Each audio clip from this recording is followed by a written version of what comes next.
Argentina. Partido ideal para ese contraste habitual que se hace entre Europa y Sudamérica, el de Cruzeiro-Boca. Mucho roce, un arbitraje mucho más preocupado por la autoridad que por el juego, tratando de mostrar amarillas más marcando la cancha y no por la real gravedad de las faltas, tanto de Boca como de Cruzeiro. Arranque furioso del conjunto azul, con 2 remates al arco en los primeros 10 minutos, pero después Boca se fue acomodando, tuvo una posesión larga de 1 minuto y medio sin crear peligro, pero la jugada terminó con una falta sobre Aranda. Luego reemplazado por Figal. Me había gustado el primer tiempo de Aranda, pero a partir de esa posesión larga Boca empezó a jugar más con la pelota.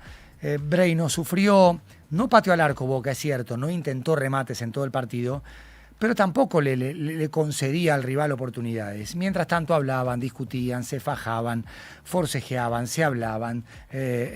Mateus Pereira, el 10, contra el que todo Boca fue a buscar en el tramo final del partido, ya cuando había terminado, tenía una orden clara de marcar a Paredes. O sea, el 10 de Cruzeiro marcaba el 5 de Boca. Y es una cuestión también que habla de cómo planteó el entrenador portugués Artur Jorge el partido. Y terminaba el primer tiempo, Boca haciendo el partido que podía y el partido que le convenía, con algunas aproximaciones sin terminar los ataques, pero con una sensación de amenaza a partir de la gameta de Aranda. Llega esa acción de Vareiro. Para mí es una decisión recontra exagerada del árbitro. No es falta de tarjeta amarilla, cae fulminado. Venía Vareiro fajándose. Yo creo que hay un punto en el que él no tiene registro de, tengo amarilla, y el árbitro está muy quisquilloso, muy puntilloso, pero eso no alcanza para explicar la segunda amarilla, pues es una decisión del árbitro. ¿Y la primera fue falta también? De Gerson, o sea, esa es gris, si querés. Esa es gris. De hecho, Paredes, lo vamos a escuchar, dijo que ninguna de las dos para él había sido tarjeta amarilla. Yo te puedo conceder la primera en el contexto en el cual se estaba jugando y las decisiones que quiso tomar Ostojic para encarrilar el partido. Pero la segunda, para mí, de ninguna forma es motivo de tarjeta amarilla. Esto decía Paredes. No, ninguna de las dos me parecen amarillas, pero bueno, creo que quedó a la vista del minuto 0 cómo se comportó, pero nada, nosotros tenemos que hacer autocrítica nosotros. Así todo, con uno menos, hicimos creo que un partido muy digno hasta el gol, pero bueno, nos quedan todavía partidos por delante, intentaremos hacer lo mejor posible. A nosotros nos queda pensar en lo que viene, tenemos un partido por delante en el campeonato, después pensar en Ecuador también, que va a ser seguramente muy difícil. Úbeda dice, bueno, ni siquiera hacer el gesto de intentar pegar un golpe con relación a esa mano de Vareiro sobre el mediocampista Cristian. Con el tema de la expulsión, nosotros vimos que no había sido para nada sanción. El árbitro decide sacar segunda tarjeta amarilla, que cuando vemos la imagen bien detenida ni siquiera hace un gesto de intentar de pegar un golpe, ni mucho menos. Nos vamos al descanso 0-0. El segundo tiempo arranca con un Boca con esas 2 líneas de 4, más Merentiel, sin pasar sobresaltos. Cruzeiro tenía los 2 laterales muy adelantados, Fagner y Caicchi, al que Boca controló bien, con la tarea de Weigand y Ascasíbar. Tenía gente por dentro, pero no era un asedio. De hecho, jugaba con un solo punta, Cruzeiro, y mucha gente por detrás. El ecuatoriano Arroyo, Cristian, que se cerraba, Mateus Pereira, Gerson, del que esperaba mucho más de lo que ofreció. Y viene un doble cambio. Uno esperable, que era Ceballos por Merentiel, para que Ceballos quede como el llanero solitario, a jugar al espacio, alguna iba a tener.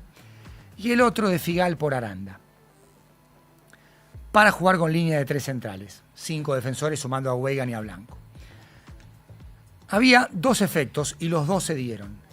El primero, poner un central más te permite incorporar simultáneamente a Weigand y Blanco y a tener más libertad para que los más rápidos de Boca, que en ese momento eran Delgado, Ceballos, Blanco y por el lado opuesto Ascasíbar, pudieran generar un contraataque a partir de la pegada de Paredes.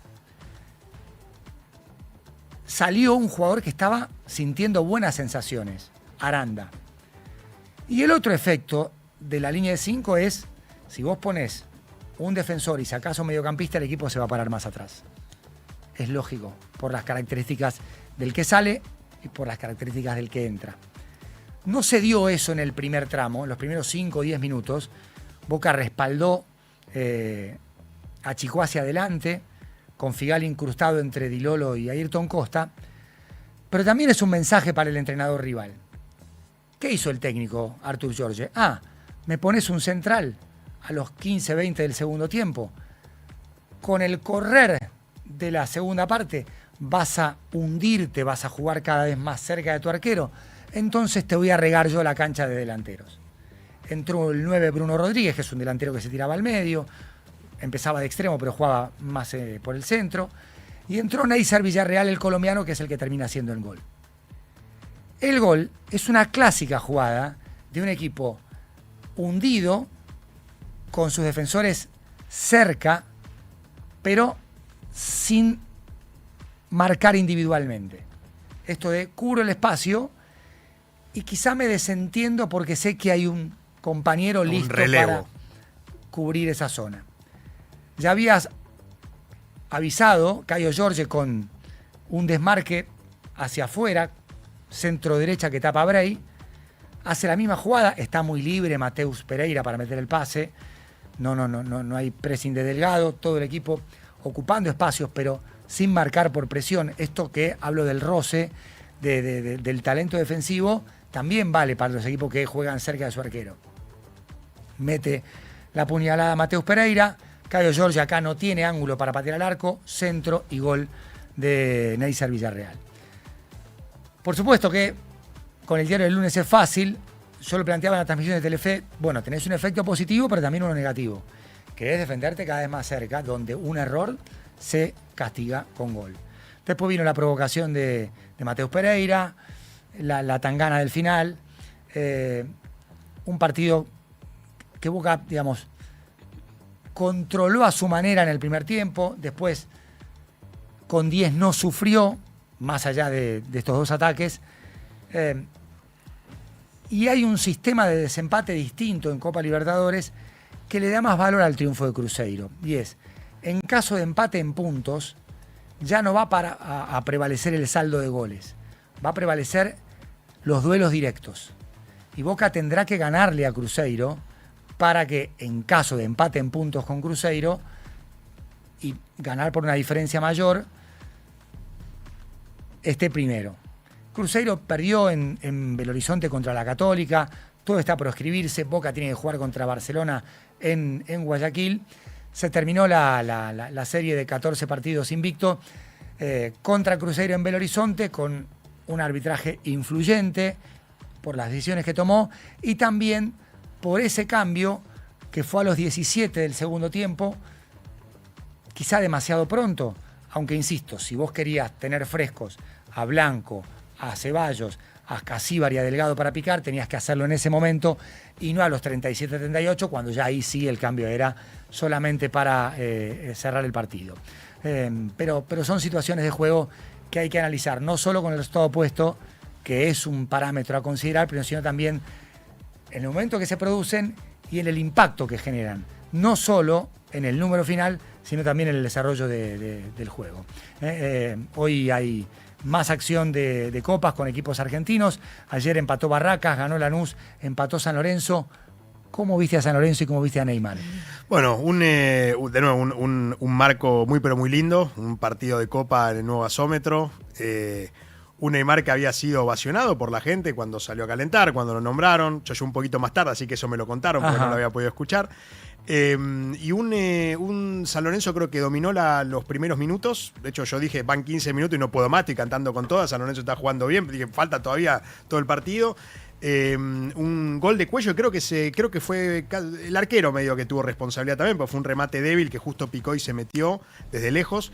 San Lorenzo tuvo puntos muy fuertes en el mediocampo, sobre todo Tripiquio, que jugó muy bien, y Marvin Saurralde, que se está afianzando como 5. Sí, ¿no? sí. ¿Cómo jugó Gulli? Bueno, Gulli, más o menos, porque Gulli es un un mediocampista que quiere más creativo, que está aprendiendo a marcar, se notaba que estaba aprendiendo a marcar, porque no tiene oficio todavía de marca, pero sí lo hizo con algunas faltas y otras no.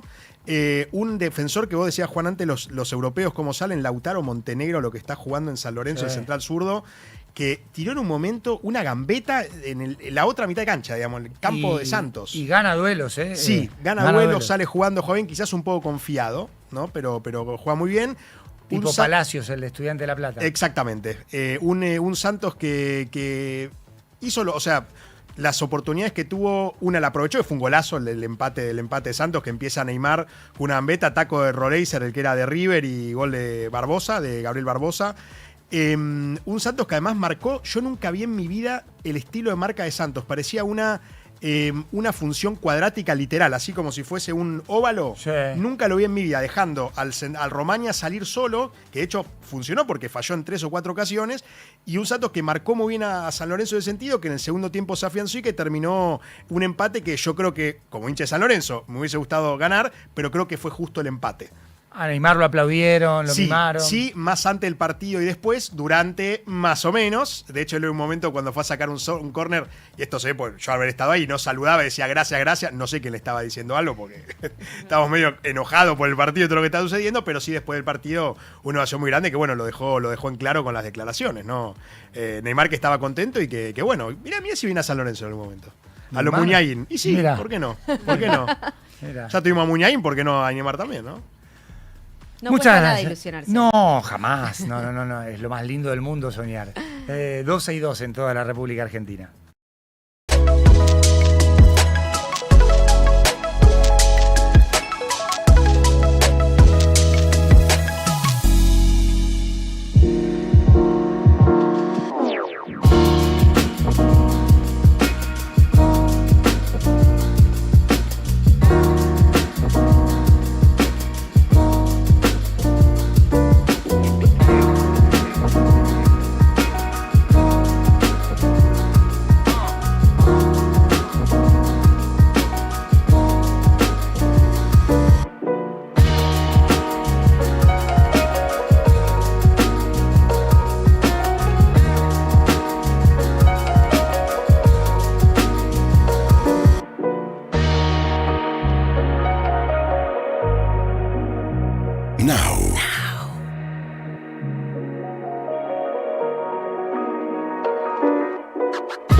actualidad, más música pensada para vos.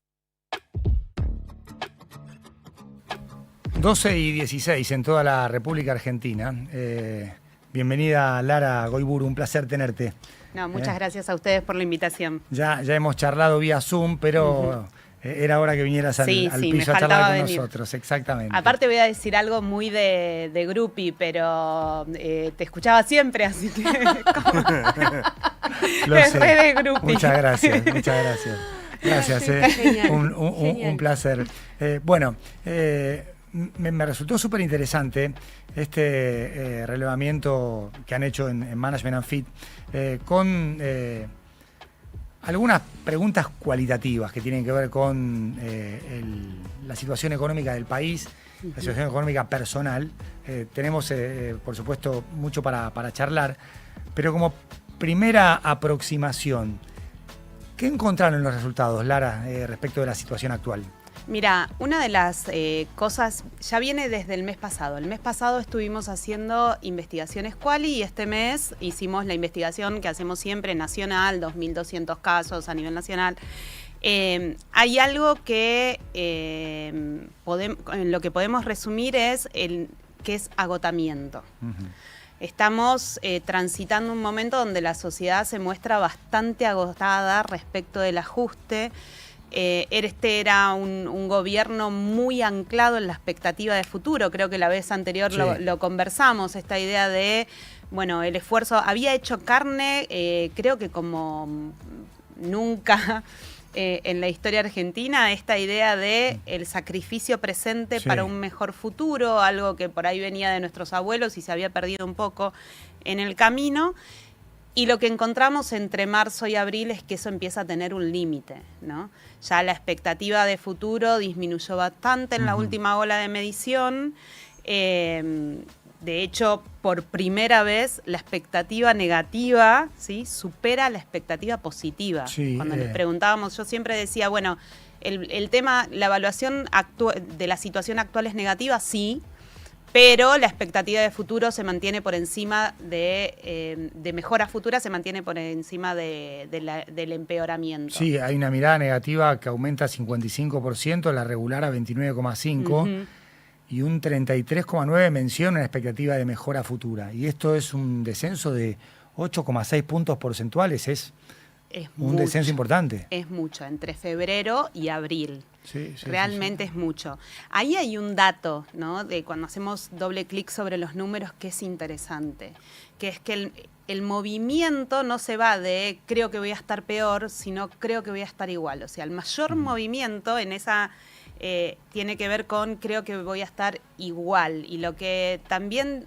esto también habla de no solamente de agotamiento, sino también de una especie de resignación, ¿no? Hay en sectores donde se empieza a ver una resignación de que las cosas no van a mejorar en el corto plazo y este agotamiento está puesto sobre el espejo de todo lo que sucedió en marzo, ¿no? Claro. Esta idea de porque pasaba mucho durante el año pasado de esto de yo estoy haciendo este esfuerzo, pero no soy el único que lo estoy haciendo. Claro. Estamos todos en este barco. Claro. Bueno, se empieza a romper eso, ¿no? Recién venía escuchando al jefe de gabinete que hizo referencia explícita a esto porque es el elefante en la habitación, ¿no? ¿Quiénes están haciendo el esfuerzo? ¿Cómo se está haciendo el esfuerzo? Eso empieza a hacer mella. Ahora vamos a ir a Dorni, Libra, los créditos de Banco Nación que aparecen en simultáneo durante el mes de marzo, pero me resulta interesante este concepto. Un 60,5% manifiesta que la situación económica del país puede mejorar a futuro, con un 43% de los mismos que considera que será en más de un año, y un 22,4% dice que ya no puede afrontar su situación económica. Y las dificultades para cubrir gastos aumentaron de un 49,1% en febrero a 55,1% en abril. Sí. Y la limitación de los hábitos de consumo también aumenta su mención en casi 6 puntos. O sea, hay como una restricción de no llego, no puedo. Vos lo resumiste con la palabra agotamiento, no aguanto más. No aguanto más. Cuando el otro dato interesante sobre eso, que es material, la preocupación es material y tiene que ver con el sostenimiento de las familias, creo que ahí hay dos datos interesantes. Uno es que cuando preguntamos por el principal problema personal, más allá de que sigue siendo la dificultad para llegar a fin de mes la que encabeza el principal problema personal, la suma de todos los problemas de índole económico llega al 77%. O sea, casi 8 de cada 10, cuando les decimos principal problema personal, le decimos mencione uno. ¿Sí? No una lista, sino uno. Entonces, los problemas económicos, 8 de cada 10 mencionan algún tipo de problema económico. O sea, la restricción material es lo que está hoy en primer lugar en todas las conversaciones. Creo que nos debe pasar a todos cuando nos juntamos. Y no importa, ahí ya esto es transversal a todos los niveles socioeducativos o socioeconómicos.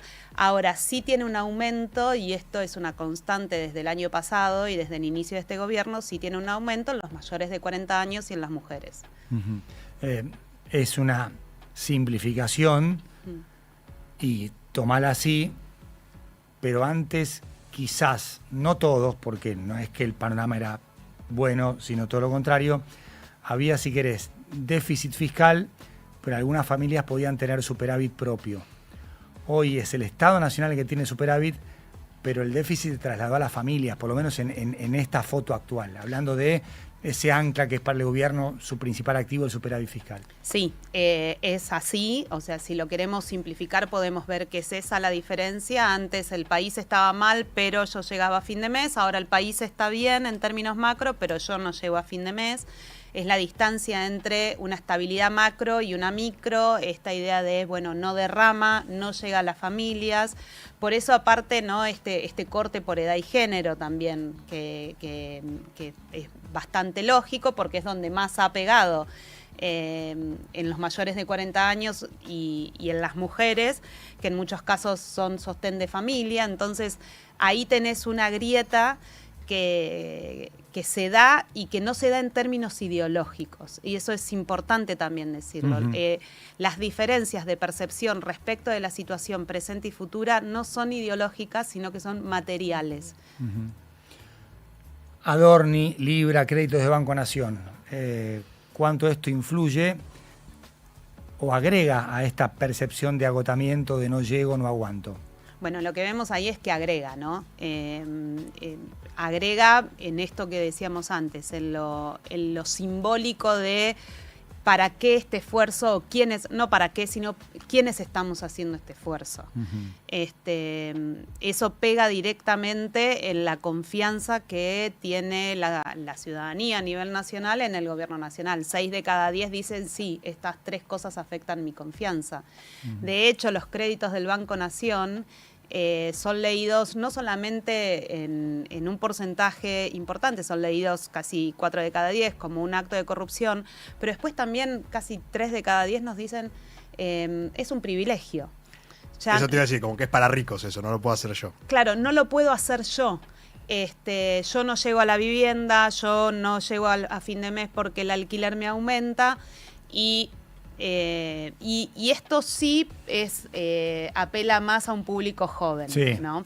Que es el que no puede acceder a la vivienda y que era la base de sustentación de este gobierno en muchos casos. Sí, sobre todo ese desencanto se profundiza porque los jóvenes creían o aún creen en Milei. Bueno, hay un porcentaje duro, eso es clarísimo, que sigue creyendo, especialmente los varones menores de 40 años, parece ya una verdad de perogrullo. ¿Pero se mantiene ese porcentaje duro? Se mantiene, hay un porcentaje duro.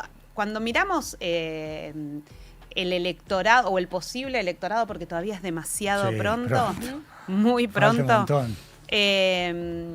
lo que vemos es que hay un 30%, alrededor de un 30% que abreva en el panperonismo, alrededor de un 30% que abreva en la Libertad Avanza, que son por lo general varones menores de 40 años, y después tenés otro 30% que es volátil.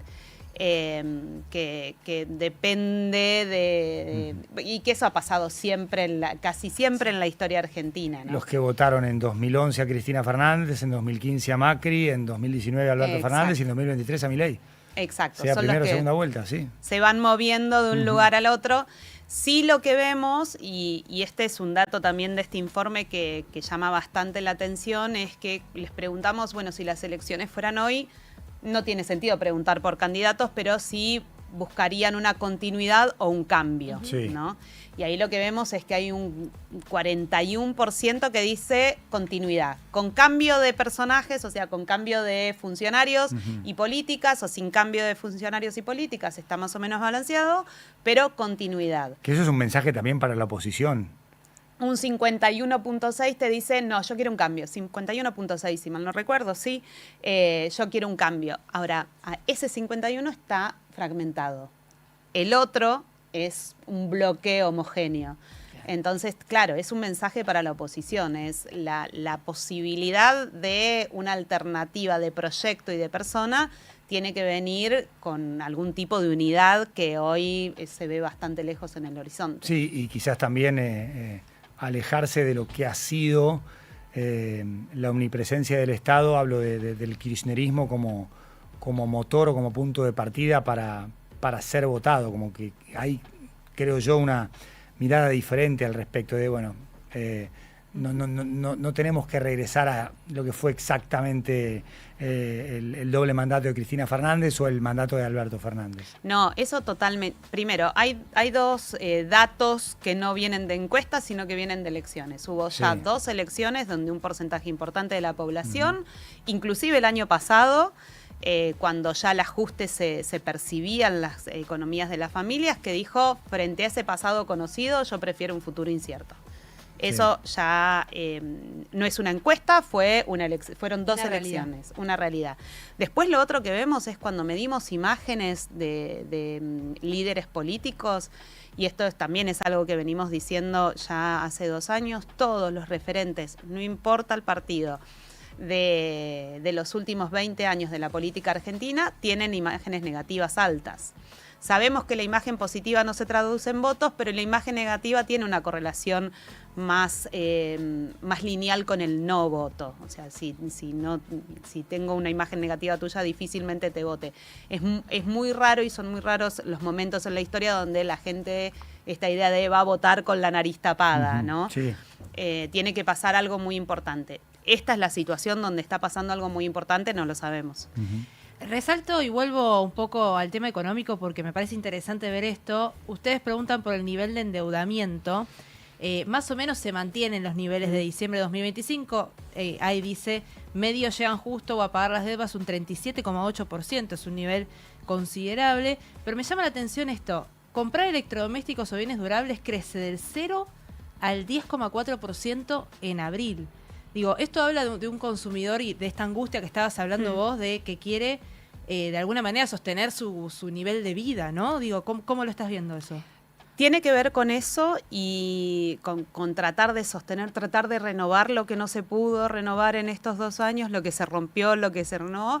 Y creo que, y acá habría que hablar con un economista, ¿no? Para que pueda poner estos datos de opinión sobre los datos económicos, también con una apertura a las importaciones de electrodomésticos que permite de alguna manera a las familias hacer un recambio. Lo que sí sabemos es que, sea como sea, ese recambio se está dando endeudándose, las familias endeudándose en un contexto donde las familias ya están muy endeudadas. Entonces, ahí habría que hacer jugar estos datos de opinión pública con los datos económicos, pero muy probablemente tenga que ver con eso, con cambiar cosas que antes no se podían cambiar. De hecho, digamos, aumentos de precios y tarifas era la principal preocupación en febrero del 26 con un 22,8% y salta a 28,3% en abril. En abril, sí. Eso es inflación. Sí. Y ahí hay un dato importante. Y el gobierno ha hecho de la baja de la inflación su principal activo junto con el superávit fiscal, obviamente van juntos. Van juntos. Yo siempre digo, este gobierno asumió con muy poquitas promesas, muy poquitas banderas, ¿no? Y hoy el jefe de gabinete estaba recorriéndolas en sus discursos.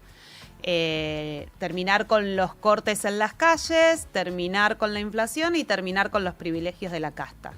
Bueno, lo que vimos entre febrero y hoy es que terminar con la inflación y terminar con los privilegios de la casta está empezando a hacer una duda en la ciudadanía.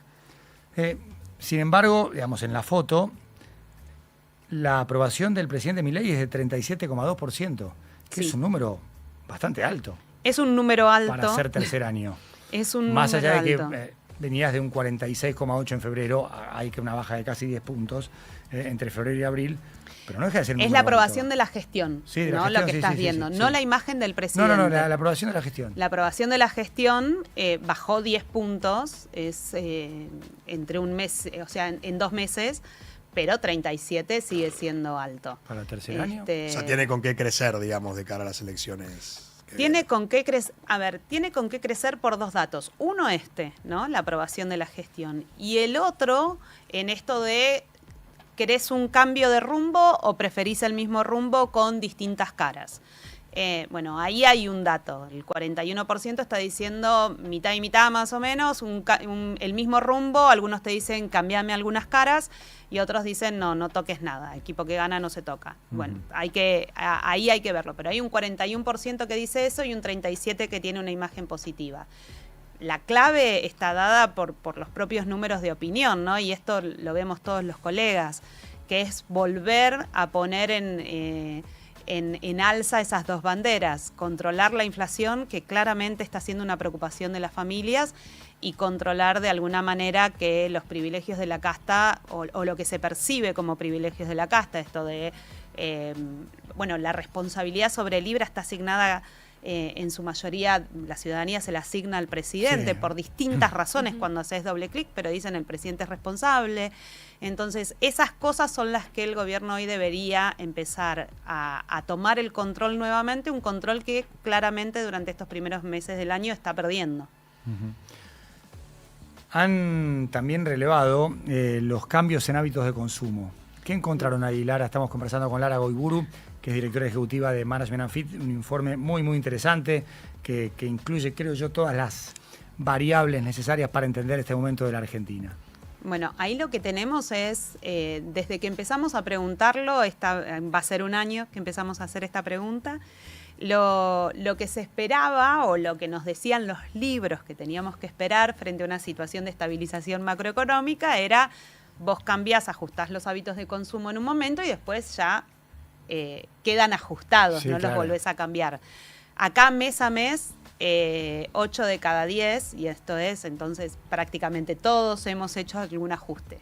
Y lo seguimos haciendo. Mes a mes, las familias siguen haciendo algún cambio en los hábitos de consumo. Lo que va cambiando es qué ajusto. Se ha mantenido en el top, el primer cambio de hábito es los consumos no necesarios, ¿no? Los consumos superfluos. Y ahí hay un dato también que es interesante para poner sobre los datos económicos. El principal recorte es indumentaria, ropa y calzado.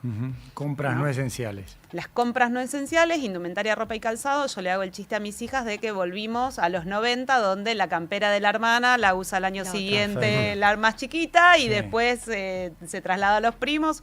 ¿No? Esta cosa que era... cosas un poquito más grandes para que a los chicos les duren un poquito la más. zapatilla un número más, como cuando yo era chiquita, y eso está. Pero después... La segunda... Sí, este mes. Disminuiste el consumo de carnes. Exacto. Sube casi 2,5 puntos. Y cuando salís de la General Paz, a mí me gusta decir de la Ruta 6 para la cordillera, la disminución del consumo de carne en algunas provincias es el principal recorte. Mirá.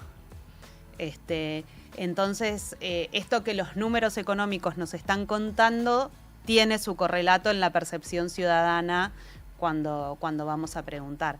Después hay algunas, dejar de pagar algún servicio. Eso estaba siempre en el fondo de la tabla y empezó a subir mes a mes. Desde diciembre del año pasado empezó como a subir.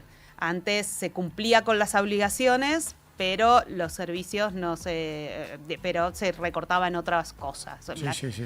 Al principio, mayo del año pasado, era dejar de salir de comer afuera, dejar de pedir delivery. ahora ya empiezan a ser cuestiones que, de nuevo, tienen que ver con esta percepción de angustia, los sentimientos negativos frente a la situación actual, las preocupaciones materiales, ya son cosas que afectan la vida cotidiana. Lara, ha sido muy clara y muy amable. Un placer haberte tenido aquí en No Somos Nadie. Por favor, muchas gracias a ustedes. Gracias. Lara Goiburu, directora ejecutiva de Management and Fit. Son las 12:36 en toda la República Argentina. Antes de escuchar una canción, vamos a escuchar a Adorni diciendo que no cometió ningún delito y que lo va a probar en la justicia. Somos los primeros en respetar la división de poderes y bajo ninguna presión política obstruiremos el avance de ninguna causa judicial. Por todo lo expuesto, debo hacerles una observación necesaria. Han sacado conclusiones equivocadas. Y quiero ser más claro todavía, no cometí ningún delito y voy a probarlo en la justicia. Mientras tanto, en el informe que nos envió Lara y que fue publicado, un 55,1% de los encuestados dice que Adorni debería renunciar, un 23,6% que debería pedir licencia hasta que la justicia aclare su situación y un 10%, 10,6%, dice debe seguir en su cargo ya que es una persecución judicial.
12:42 en todo el país, 19:6 la sensación térmica en este momento, temperatura que va a seguir creciendo un poquitito más. En un ratito vamos a estar actualizando cómo sigue el tiempo con Ezequiel Marcusi. Estás en Now 97.9, acordate que nos podés ver en todo el mundo en 979now.com.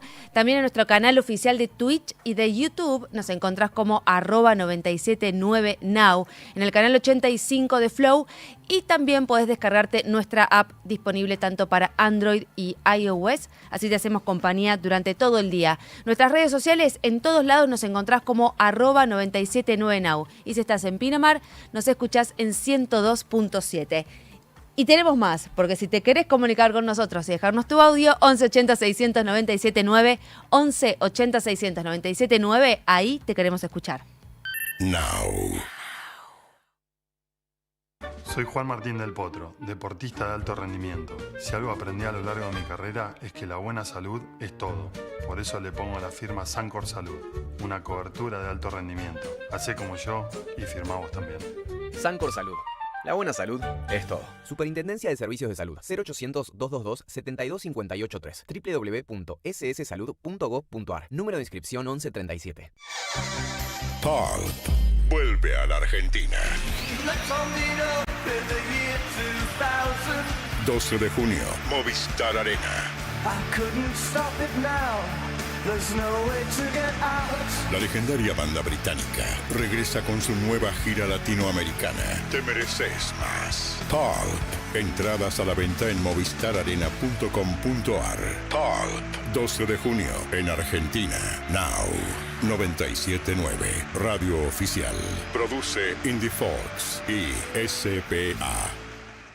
¿Buscás delicias gourmet en Buenos Aires? En Baquiano Almacén encontrás quesos finos, charcutería premium, vinos selectos y cervezas importadas. Todo para disfrutar de una picada de primera. Encontralos en sus 5 sucursales en los barrios de Almagro, Caballito y Villa Crespo. Ingresá a Instagram @Baquiano Almacén o visita su tienda online y prueba lo mejor. Baquiano, tu picada empieza acá.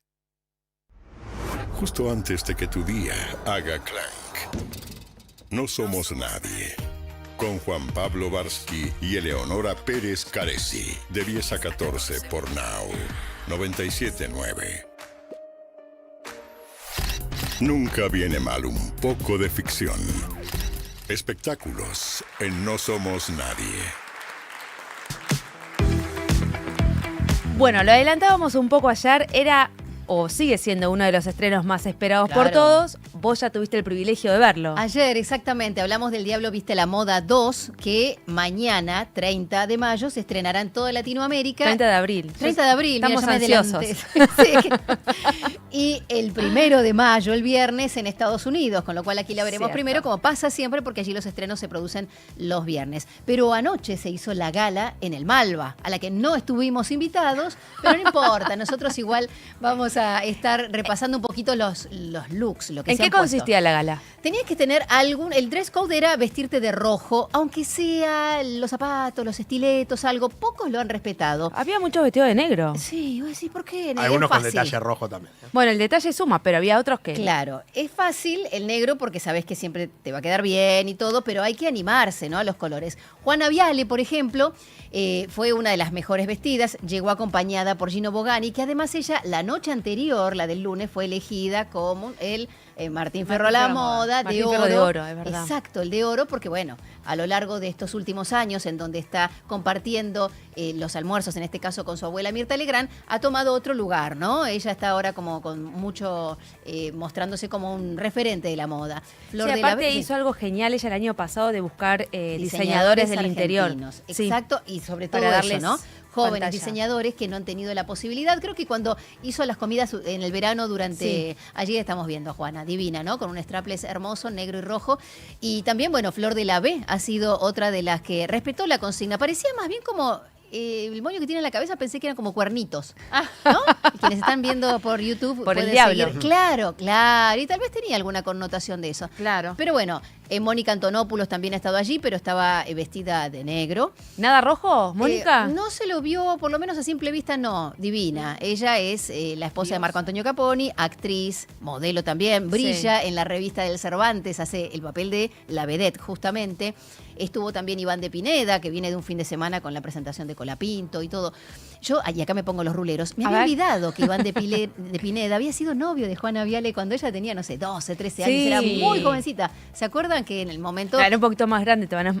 Claro, habían dicho, che, pero no está grande Iván para ella. Bueno, ya todos han crecido, así que Benito Fernández es otro diseñador que respetó la consigna y estaba con un saco así como con colores rojos y negros. Bueno, fue una gran fiesta ayer en el Malva. Ahí no miraban la película o si también le No era la podían proyección. ver. No era la proyección, no, solamente exacto. era una cena, una Claro, gala. sí, un bandejeo ahí, que se usa mucho eso. Un cóctel. Es cóctel. muy bueno el catering del Malva. He ido a ver algunas películas y la verdad que se come bastante bien. Bueno, ahora lo que nos película. interesa. Exacto. A ver, a mí me pareció que el guión era flojo. No muy flojo, fue flojo, porque en la primera, ustedes recuerdan que el conflicto era esta chica, Andy Sachs, que venía de un periódico zonal, de su ciudad natal, y buscaba triunfar en un gran medio gráfico en Nueva York, pero bueno, consiguió trabajo como asistente de una revista que para ella no tenía ni importancia, ¿no? Runway, que sería Vogue, y lo veía que tenía como una crisis ideológica, ¿no? Y hasta moral. Y allí era como que se debatía eso. Bueno, acá nada de eso está. Andy es echada, arranca la película con una escena en donde gana un premio por una investigación de allá, de aquel diario en donde ella formó parte sobre el final de la primera película. Y O ahí sea que queda- consiguió el objetivo que ella perseguía en la primera película de ser una periodista Una investigación, una periodista comprometida. con prestigio. Exacto, independiente. Pero allí, en la primera escena, gana un premio y quedan todos despedidos porque se declara en quiebra el medio en el que trabajan y allí empieza la crisis nuevamente de empleo. No tiene que ver con la digitalización que ha llegado a los medios gráficos y qué pasa con los medios en papel, sino que el heredero de todo ese imperio, Elias Clark, que es lo que tiene todas las revistas allí, Runway y todas las demás, no sabe qué hacer con tanto dinero y quiere vender todo. Y allí es donde Miranda Priestley, Meryl Streep, que es quien sostiene la trama. En este caso, gracias a Meryl Streep, que puede hacer hasta de Batman, como bien lo dice uno de los personajes de Modern Family, ¿no? Y es creíble, es la que lleva adelante toda la película y la que la hace sumamente veraz. Claro. Otro personaje muy esperado de ver es Emily Blunt, una de las Emilys, que es como la villana en este caso, ¿no? Súper frívola, que solo le interesa eso, ¿no? Tener lindos vestidos, los objetos o los accesorios más caros. Sí, sigue así, por supuesto, está bellísima Emily Blunt en ese rol y se cree ese papel de villana. No así, en mi parecer, el de Anne Hathaway. No la vi convencida, la vi como exagerada en algunas Es una situaciones. gran actriz, además. Ella. Sí, a mí no me parece tan grande actriz, pero bueno, no, pero bueno, son puntos de vista. Siento que siempre es el mismo papel, ¿no? Y no llega a conmover como si pareció en la primera parte, ¿no? En donde se producía este conflicto. La malvada de Miranda está a medias, como a mitad de camino. Uno todo el tiempo espera alguna maldad fuerte, grande, y sin embargo no pasa Al eso. estilo Miranda. Exacto. Pero hay momentos en donde nos vamos a Milán y allí está todo hermoso. Claro. Viajar, es cuando estas películas ponen todos sus recursos en este lugar, en esta capital de la moda, en las pasarelas. Está Stanley Tucci, por supuesto, que está brillante. Y digno, ¿no? Como él está como Nigel, en ese papel de el segundo que está detrás de Miranda y todo el tiempo dejando de lado, siendo tan abnegado de sus propios deseos para ayudarla a Miranda, sigue por ese carril. Puede ser que sea un poco un clima de época, en términos de que la primera película llevó la trama a fondo. 2006, allí. 2006, este conflicto, y hoy, en un momento estético en el que estamos, es súper estético. De hecho, a ver, la gala de la que estábamos hablando es una gala estética para mostrar looks. Totalmente. Para porque armarlo. no estuvo ni siquiera la proyección de la película. Claro, era una simplemente... movida, exacto, una movida de marketing que la película también lleve a ese lugar, ¿puede ser? Sí, sí, es posible, pero también es otra época, ¿no? Y si bien se ven looks, vestidos, accesorios, hay paneos con, Lady Gaga, que esperaba que fuera un poquito más fuerte y sin embargo es una cosa menor, un diálogo ahí como una pequeña pelea con el personaje de Miranda.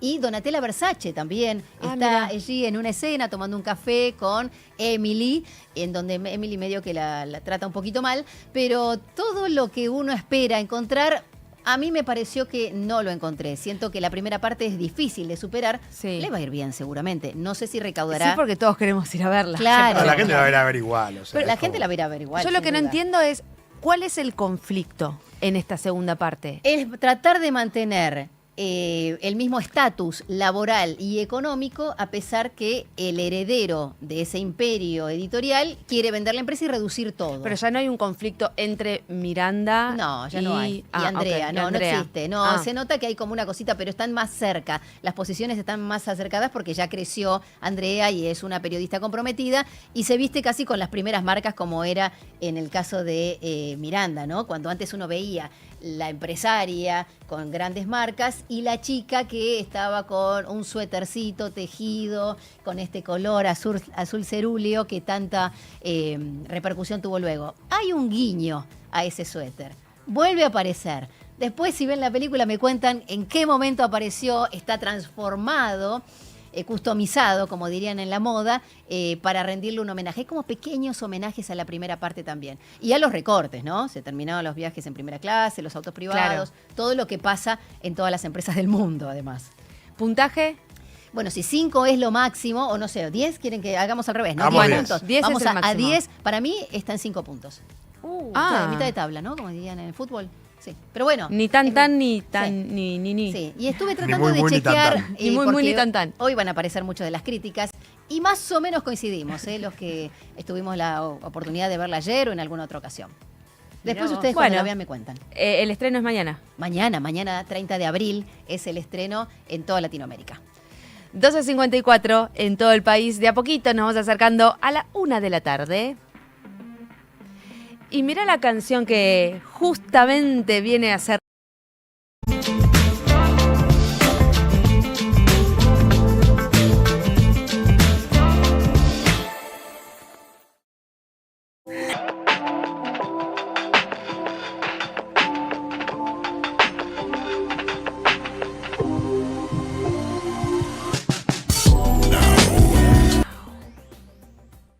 Hacer que un equipo de trabajo se mueva de forma eficiente y sustentable nunca fue tan fácil. Cabify para Empresas ofrece un plan a la medida de cada negocio. Rutas compartidas para empleados, configuraciones personalizadas y gestión de viajes desde la computadora o el celular. Todo pensado para optimizar tiempos y reducir costos. Además, nos movemos de forma responsable, porque cada viaje compensa su huella de carbono. Por todo eso y mucho más, ya más de 7.000 empresas confían en nosotros. Subite a la movilidad inteligente. Subite a Cabify. Para más información ingresa en cabifyparaempresas.com. Las mañanas en Now son productivas desde el primer café. ¿Dónde estamos? Con Paulino Rodríguez, Julieta Tarrés y Paula Salamanca. El punto de partida de tus días. Información precisa y lo que necesitas saber para proyectar tu actualidad. ¿Dónde estamos? Lunes a viernes. De 7 a 10. Un nuevo punto de vista en Now 97.9. Tu nueva radio. Hay momentos que querés cuidar, como ese ratito en el sillón que te salva la semana. Con Prosegur Alarms tenés tu vida y tu casa protegidas siempre. Únicos con garantía antirrobo, monitoreo profesional y atención al cliente 24/7. Contrata hoy y te regalamos una cámara y el seguro del hogar. Elegí Prosegur Alarms, la mejor alarma en experiencia cliente. Más info en prosegur.com.ar. No somos nadie. Con Juan Pablo Barsky y Eleonora Pérez Caresi. De 10 a 14. Por Now 97.9. 97.9. Now. Ahora. Pronóstico del tiempo. 1 en punto de la tarde, querido Ezequiel Marcusi. ¿Cómo sigue el día de hoy y qué nos espera mañana?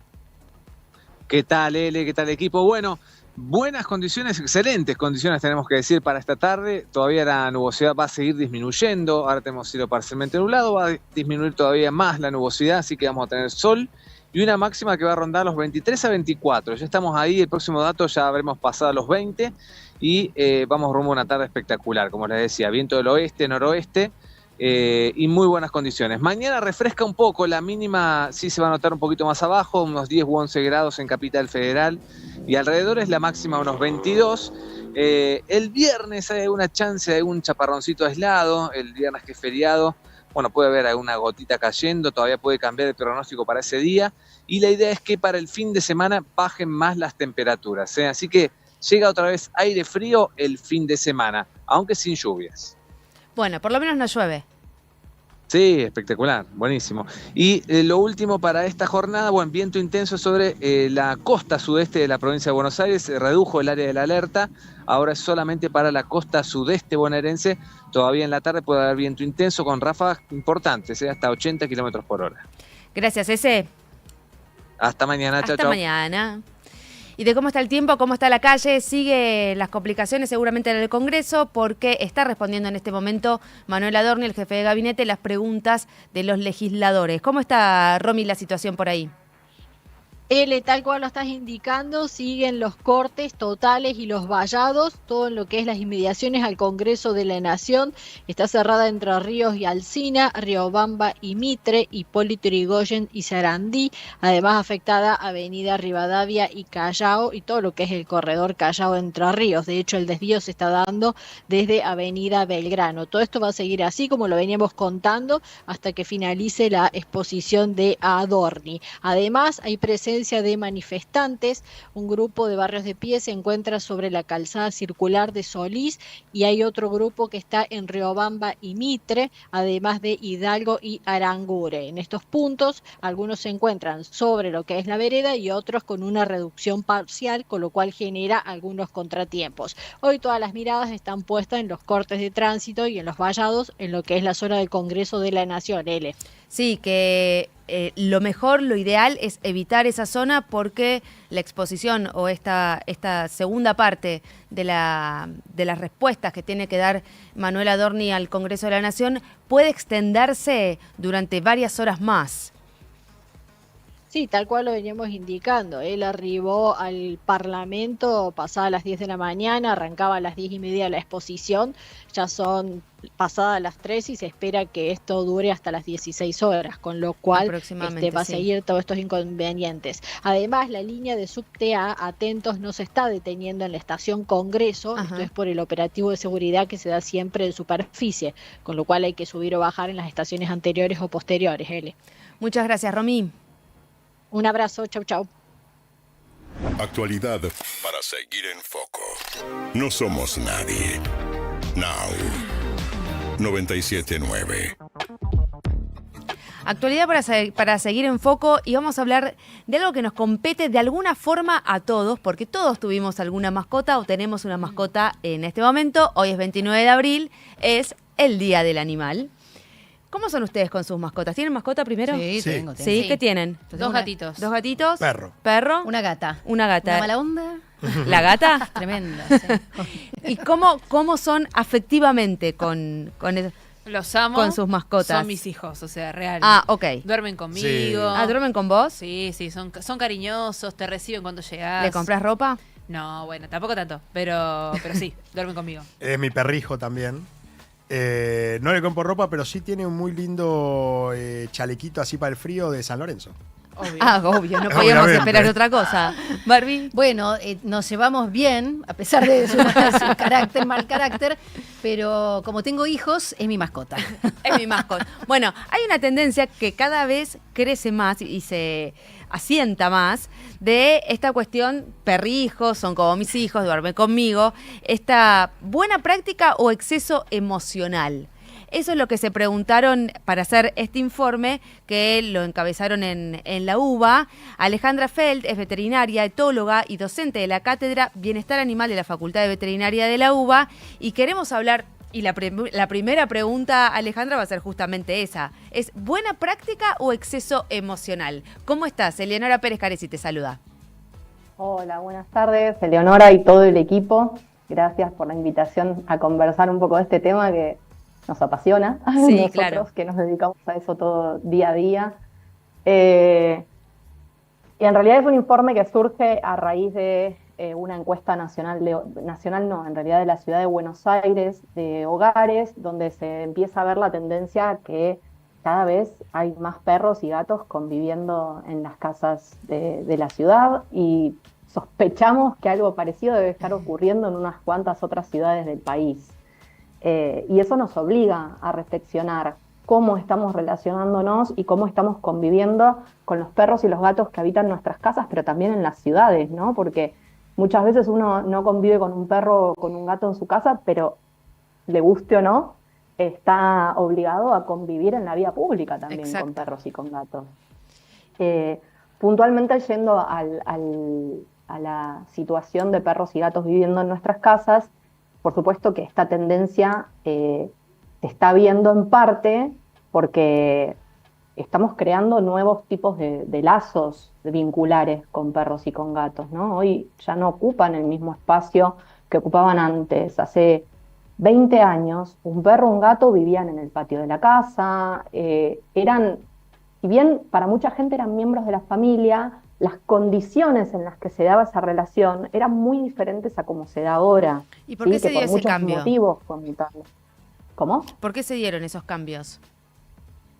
Estos cambios se dieron por muchos factores. Es bastante complejo el análisis. Tiene que ver un poco con los nuevos estilos de vida que lleva la gente. Antes quizás era más habitual vivir en casas, con espacios abiertos, con patios, con terrazas. Hoy quizás vivimos cada vez más en lugares más pequeños y no nos queremos privar de seguir sosteniendo ese vínculo con perros y con gatos. Y también hay una tendencia a empezar a considerar al resto de las especies como no seres inferiores, ¿no? Sino con capacidad de sentir sufrimiento y placer y ciertos niveles de cognición que la ciencia nos está trayendo día a día novedades al respecto. Entonces, eso también nos hace querer indagar un poco más en cómo sería una relación, un vínculo con un perro, con un gato, que son otra especie, ¿no? Y se comunican y se manejan en términos muy distintos a la nuestra. Y en ese contexto, ¿está bien la humanización de las mascotas o es una exageración? La respuesta que yo te daría es depende. Depende qué tipo de humanización o de manera técnica se conoce como antropomorfización. Es como la tendencia que tenemos los humanos habitualmente a atribuir características, emociones, necesidades o roles propios de nosotros los seres humanos a seres no humanos, ¿sí? Esto no solo se limita a perros y gatos, sino que solemos hacerlo con otras especies animales e incluso con objetos a veces. Es algo natural, inherente a nosotros, y de por sí no es malo siempre y cuando seamos conscientes de lo que estamos haciendo y tengamos una noción de lo que el otro, de otra especie que está conviviendo con nosotros, necesita para estar bien y para seguir siendo ese perro o ese gato. Entonces hay diferentes tipos de humanización o de antropomorfización. En docencia, siempre cuando damos clases, hablamos de la antropomorfización que está centrada en el animal y la antropomorfización que está más centrada en lo que uno cree que el animal siente o cómo el animal se comporta, que quizás es la más peligrosa, ¿no? Como atribuir emociones muy complejas o pensamientos muy complejos, como por ejemplo llegué a casa, me había roto algo, lo miro mal y seguro se dio cuenta de lo que estaba haciendo. Probablemente en esas circunstancias lo que esté ocurriendo es que ese perro que rompió algo hace varias horas no esté registrando demasiado qué hizo mal, sino que nosotros estamos llegando y nos enojamos apenas llegamos. Y si ocurre sistemáticamente, todas las veces que llego, me enojo, me muestro decepcionado, es lo que está percibiendo mi perro. No sé si logro graficar la diferencia entre lo que podría ser una antropomorfización mal hecha, entre comillas, o centrada en nosotros mismos, y una antropomorfización centrada en el animal. Sí tienen emociones, sí tienen varios niveles de cognición compleja, pero también tienen necesidades, no solo fisiológicas, que son quizás las más conocidas, sino comportamentales, que son propias de su especie. Y esas necesidades comportamentales, en la medida que las desconocemos, quizás estemos ejerciendo la antropomorfización mala, ¿sí? La centrada en nosotros mismos. Quiero agarrarme de algo que dijo un compañero tuyo, pero no para criticarlo, pero porque es una frase que suele usarse mucho, la de perrijo, ¿sí? Para mí la frase no está mal de por sí. El tema es pensar. Le decimos perrijo porque lo consideramos miembro de nuestra familia y está ok, está bien eso. Pero digo, ¿es mi hijo o es un perro que forma parte de mi familia que es adulto de su especie? ¿Sí? Otro ejemplo que te podría dar es que muchas veces, sobre todo en perritos de tamaño chico, tendemos a hacerle mucho UPA para protegerlos supuestamente Sí. de algunas situaciones. Sin darnos cuenta, quizás les estamos quitando la posibilidad de explorar el mundo por sus propios medios.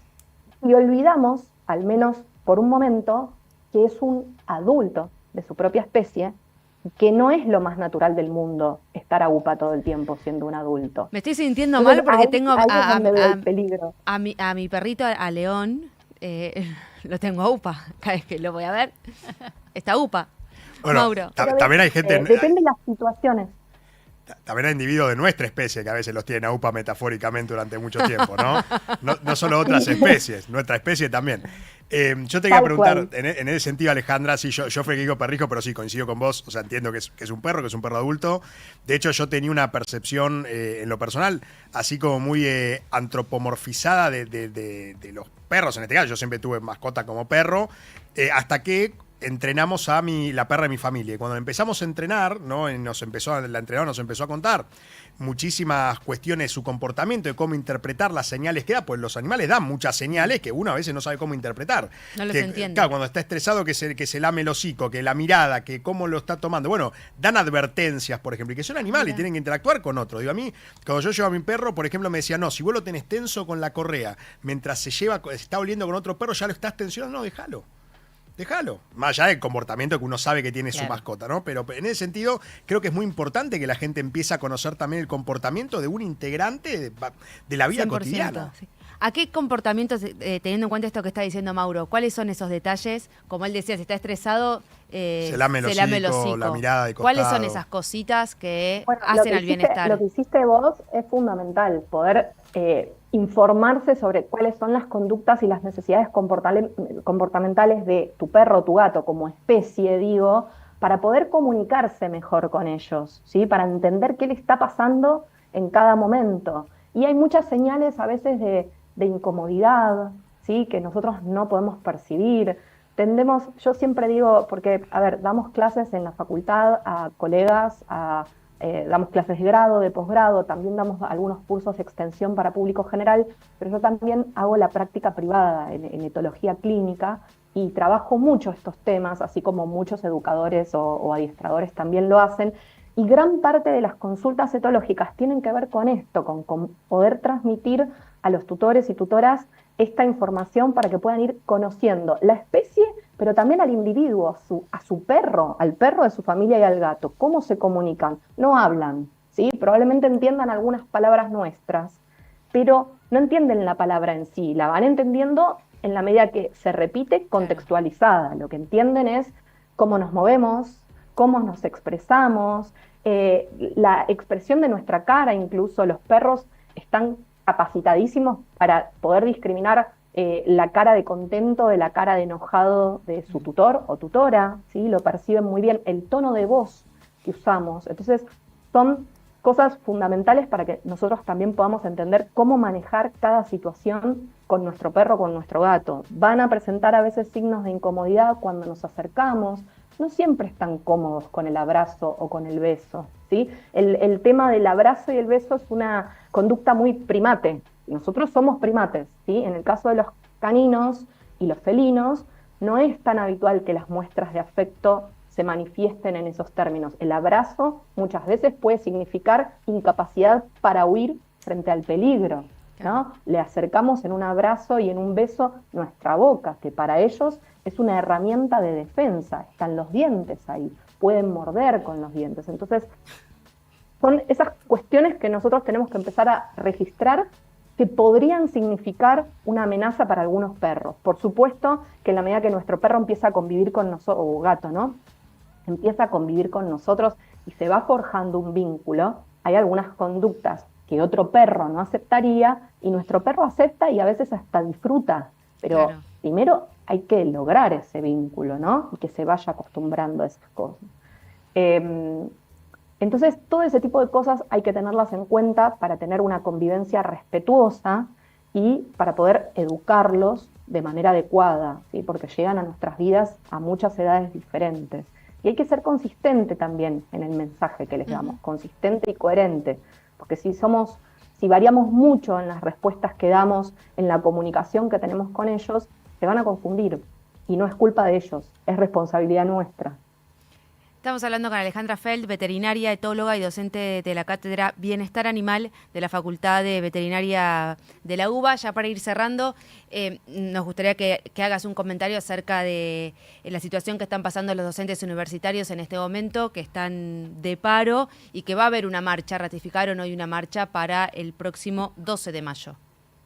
Sí, estamos con medida de fuerza hoy. Yo accedí a hacer la nota en nombre de la facultad porque me parece que es un tema apasionante y justo hoy encima tocaba el Día del Animal, que era un día importante para hacerlo, pero la verdad es que estoy solidarizadísima con mis compañeros docentes. Hoy estamos en un día de huelga docente, no hay actividad. En mi facultad, por ejemplo, no hay actividad, está cerrada y estamos convocando a una marcha para el 12 de mayo en Plaza de Mayo, para reclamar, porque básicamente, en lo que me afecta a mí es mi sueldo está congelado hace un montón de meses, vengo cobrando lo mismo y no digamos, se acerca ni loca a lo que está habiendo de inflación desde hace muchos meses. No estoy hablando de ahora, estoy hablando de hace ya casi 2-3 años de esta situación. Entonces, un poco la medida de fuerza es por este motivo y para convocar a la marcha.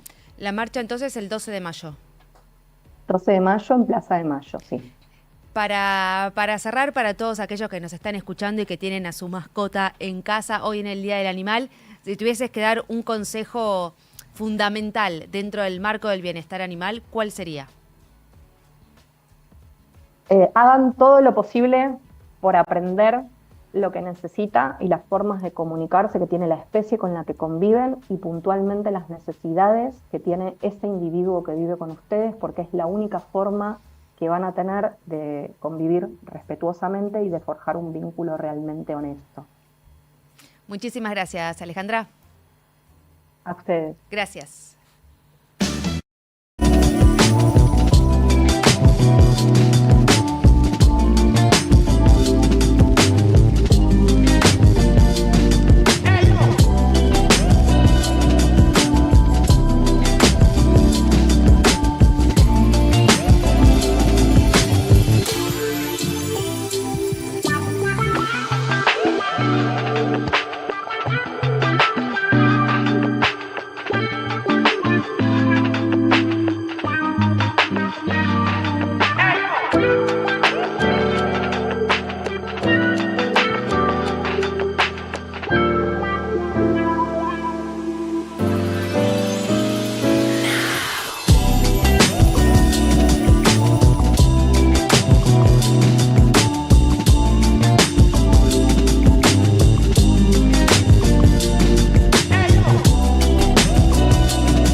que te importa. Juan Pablo Barsky y Eleonora Pérez Caresi. De 10 a 14 por Now 97.9. Sigue declarando o respondiendo, mejor dicho, en este caso, preguntas. Manuel Adorni, el jefe de gabinete, ya hizo una exposición, hubo un cuarto intermedio y ahora están en un segundo cuarto intermedio después de haber respondido alguna de las preguntas de los legisladores. En resumen, ¿dónde estamos parados respecto a todo lo que dijo Adorni en el Congreso? En primer lugar, se defendió, dijo que nunca había ocultado su patrimonio y que no cometió ningún delito y que lo va a probar en la justicia. El jefe de gabinete, Manuel Adorni, aprovechó el tramo final de su informe de gestión en la Cámara de Diputados para responder a las denuncias sobre su patrimonio y sus viajes. Sin dar detalles, el funcionario investigado por sus viajes y sus bienes aseguró que nunca ocultó su patrimonio. Sostuvo que la causa por el viaje oficial a Miami y Nueva York, en el que fue cuestionada la participación de su esposa, fue archivada por la fiscal y el juez interviniente, quienes concluyeron que no hubo gastos para el Estado ni incumplimientos normativos. Esto prueba, dijo Adorni, que cuando se permite a la justicia actuar, se caen las operaciones políticas que se intentan instalar en esta Cámara. Pedí disculpas a los argentinos y me puse a disposición de la justicia frente a cada denuncia, señaló Manuel Adorni, que también se refirió a su patrimonio y sus viajes personales, marcó una diferencia entre gastos privados y fondos públicos, no se refirió a la forma en que adquirió propiedades con préstamos y postergaciones de pago a jubiladas y policías, y aseguró que todos sus viajes familiares fueron costeados con recursos propios y que no recibió financiamiento de terceros ni beneficios indebidos. He afrontado yo mismo los pagos, dijo Manuel Adorni, de todos los viajes que realicé con mi familia. Se circunscribieron a vacaciones personales y de mi círculo familiar. También sostuvo que cumplió con las obligaciones previstas en la Ley de Ética Pública y presentó las declaraciones juradas correspondientes. Sobre este punto explicó que los formularios incluyen un componente público y otro reservado, este último bajo custodia de la Oficina Anticorrupción y accesible solo ante requerimiento judicial. En otro punto se refirió a la televisión pública, remarcó que las manifestaciones que se realizaron públicamente relativas al costeo por tercero de viajes son tendenciosas y además falsas, tendenciosas y falsas, remarcó, y sumó, no existe contrato alguno celebrado entre la televisión pública y el periodista Marcelo Grandío. Grandío es el periodista conductor de la televisión pública, cuya productora figura en las facturas del vuelo privado de Adorni a Punta del Este. Adorni buscó así cerrar uno de los frentes más sensibles de su exposición ante el Congreso, atravesada por cuestionamientos sobre su situación patrimonial y el uso de recursos públicos. No cometí ningún delito, afirmó, y atribuyó todas las acusaciones a operaciones políticas. Ahora hay un cuarto intermedio. Después de este cuarto intermedio, Manuel Adorni sigue respondiendo preguntas en el Congreso de la Nación. Now. Obsesivo de la limpieza del auto, experto en abrillantar neumáticos, fundamentalista de la microfibra. Vos, que bajarías del auto al que abra un paquete de galletitas, necesitas un seguro que lo proteja con el mismo nivel de detalle. Para eso Zurich Auto cuenta con Z-Track, un sistema de autogestión que te ayuda a resolver rápido y a seguir minuto a minuto tu siniestro. Porque así como tu auto brilla más con cera, tu cobertura brilla más con Zurich. Zurich, protegiendo a los que mejor protegen. Seguros emitidos por Zurich Argentina, Compañía de Seguros, Sociedad Anónima, entidad autorizada por la Superintendencia de Seguros de la Nación, registro número 0228. Hay historias que comienzan con una idea y continúan con decisión, esfuerzo y aprendizaje. Puede funcionar. Conversaciones con emprendedores y protagonistas de proyectos que superaron obstáculos hasta convertirse en casos de éxito. Puede funcionar. Con Claudio Suchovicki y Esteban Wolf. Martes a las 20 por Now 97.9. Actualidad. Más música pensada para vos. Hacer que un equipo de trabajo se mueva de forma eficiente y sustentable nunca fue tan fácil. Cabify para Empresas ofrece un plan a la medida de cada negocio, rutas compartidas para empleados, configuraciones personalizadas y gestión de viajes desde la computadora o el celular. Todo pensado para optimizar tiempos y reducir costos. Además nos movemos de forma responsable, porque cada viaje compensa su huella de carbono. Por todo eso y mucho más, ya más de 7.000 empresas confían en nosotros. Subite a la movilidad inteligente. Subite a Cabify. Para más información ingresa en cabifyparaempresas.com. A esta hora, la actualidad encuentra su lugar. No somos nadie. Now 97.9.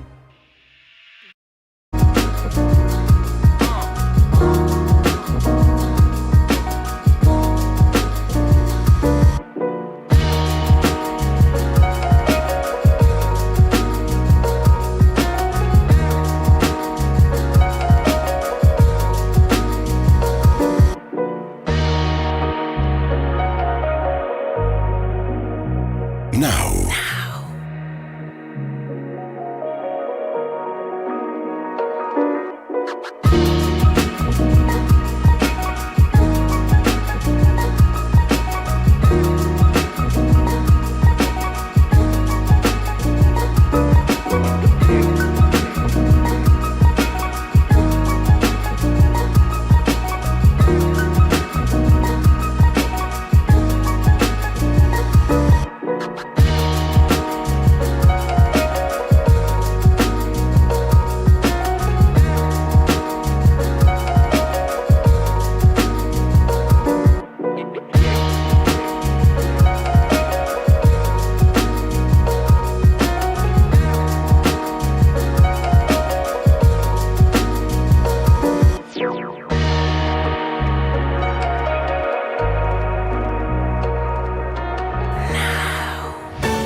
Ahí mismo te queremos escuchar, 1180-697-9, estás en Now 97.9, hasta las 14 te hacemos compañía, nosotros no somos nadie, y vamos a relajarnos un poco y vamos a cumplir a la distancia, sí, a la distancia, por el relato que él nos va a hacer. El sueño de prácticamente todos, creo, que es conocer 193 países. Viajó por todos los países del mundo. Él es argentino, es el primer argentino en recorrer cada uno de los países del mundo y lo tenemos conectado para conocer un poco más acerca de esta experiencia y acerca de cómo hizo para recorrer absolutamente todos los países. Euge me mira como... No, llévame.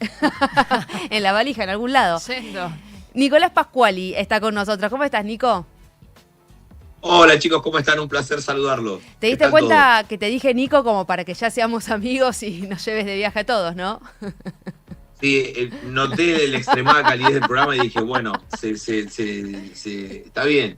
Bueno, pero puede ser, uno nunca sabe. Uno nunca sabe, uno nunca sabe. Nunca sabe. ¿Dónde estás Sí. ahora? ¿Estás en Buenos Aires o dónde? Estoy en mi casa, llegué a Buenos Aires ayer, así que estoy acá guardado todavía en las tinieblas de mi habitación, organizándome. ¿Cuándo fue Así que bien. cumpliste este objetivo de recorrer todos los países del mundo? Perdón, el año pasado visité mi último país, Corea del Norte, pero igual los viajes no terminan, porque esto no es un checklist de supermercado, ¿viste? No es que uno dice, bueno, ya está, ya no me gusta más viajar, no, pará, o sea... No, bueno, pero... Esto terminó, pero digo, Claro. ahora todavía continúan, hay cositas que van pasando todavía, y lo cual está buenísimo, ¿no? En algún momento sí tuvo que haber sido la checklist del supermercado. En algún momento lo fue, pero tampoco, ¿sabes por qué? Porque en un momento parecía un loop, o sea, no sé, iba, 120 países, pues, y repetía lo mismo, porque era como, es divertido viajar, ¿no? Per se. Sí, claro. Entonces, entonces que uno continúa y dice, bueno, voy por estos 10, pero después retomo estos 14 que, ¿entendés? Entonces, claro, no terminaba nunca, duró un montón porque no seguía, digamos, ¿no? Así que bueno. ¿Cómo lograste, Nico, hacer esto con sponsor, con canje? ¿Cómo lograste financiar todo esto, digamos? O sea, de motus propio y cómo vivís de esto ya. Pasanos la receta. Claro. ¿Cómo estás? Ahí escuché 2 voces más. ¿Cómo andan? Bueno, les cuento. No fue magia, hubo mucho laburo atrás. Tú vas a decir, dale, pará, yo también laburo. No, pero esperá, hubo mucho trabajo atrás. Claro, porque siempre tengo esa... la parte... ¿Cómo se paga esto, no? Claro, ¿cómo se paga? ¿Se puede contar? ¿Se puede contar? No sé lo que vas a decir. Bueno, dale. Sí, no sí, soy sí, Lo legal. podés contar, claro. Es legal. Escuchame, nada. Porque es lo primero que piensan. Uno me puso el otro día, ¿sos político corrupto o narcotraficante? Y yo, no, ninguna de las dos cosas. Ok. Bueno, no estoy en ninguna lista. Bueno, cuestión, yo trabajaba en un banco. Trabajaba en un banco, repartía volantes, vendía electrodomésticos por Mercado Libre, daba clases de macroeconomía, hacía de Uber, daba clases de tenis los fines de semana, no por separado, o sea, todo al mismo tiempo. O sea, dormía, no sé, 4 o 5 horas y estaba todo el día haciendo laburitos. Tenía como kiosquitos, ¿viste? Claro. Y si había una comisión de algo para vender, también me prendía. Entonces, siempre estaba juntando un capital todos los meses, y no es que lo juntaba y me lo gastaba, o sea, lo juntaba y lo invertía. Yo soy licenciado en administración, me especialicé en finanzas, hoy trabajo como asesor financiero, entonces, pero todo eso viene de decir, lo junto, y no es que junto y me lo gasto, sino fui armando un robot que me diera de comer, por así decirlo, ¿no? En el mercado de capitales comprando bonos, acciones, títulos públicos, obligaciones negociables, no nada de criptomonedas, nada de cosas, no, mercado tradicional. O sea, ponías a La Plata a eso, trabajar para vos.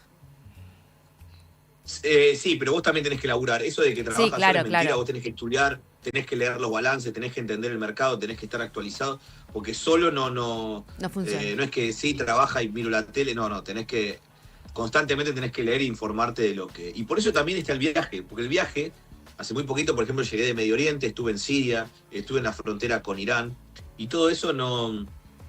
porque a mí me interesa. Entonces digo, y eso también se aplica al mercado, porque ves de primera mano lo que está pasando. Entonces, está todo relacionado, ¿no? De alguna manera. Nicolás, ¿cuál es el país o los países? Porque son 2 preguntas. El país desde el cual es más barato viajar hacia otros lados y el país que está más conectado para viajar hacia otros lados. El que es más fácil para llegar a cualquier otro punto. ¿Y qué es más fácil para llegar a otro punto? ¿Qué pregunta? Nunca rebuscado. A ver, el país que es más fácil para llegar a otro.